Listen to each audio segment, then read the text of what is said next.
ama kan fakate adin mo ni siya mo asli lang o te ko niya kan fakate mo hanay ko chiang to mi he te fakate har sa hanay ko chiang to achan chumo hey football ka khel chin chu te bo ka en chin bo ka khel mai lo a en bo na soi pon mo ka tia a zia thiam pon mo ka tia e soccer mo kan tui lu ma chu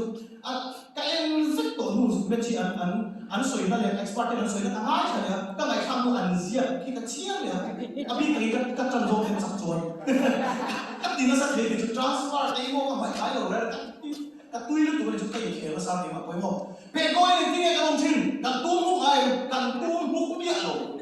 Tiếng cái tiếng cái sữa nó hú là tiếng phẳng môi trường tiếng cái tiếng này tài hết của bộ môi này tu tiếng này nó qua phật trì mu tên trôi môi gần phật trì lắm chân tu hallelujah mu này khi nói đâu này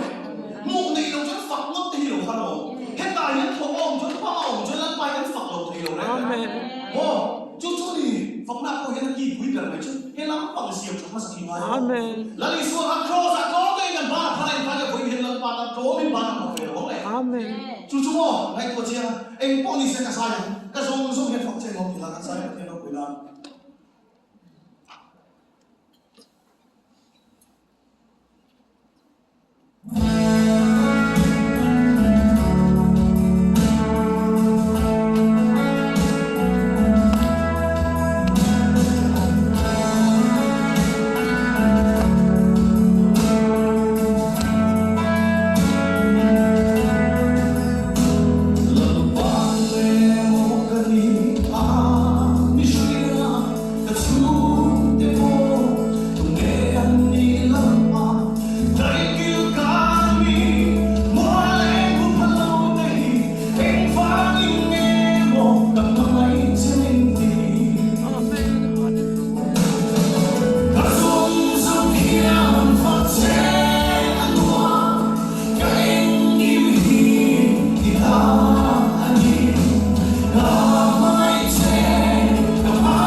zawng hian phật sai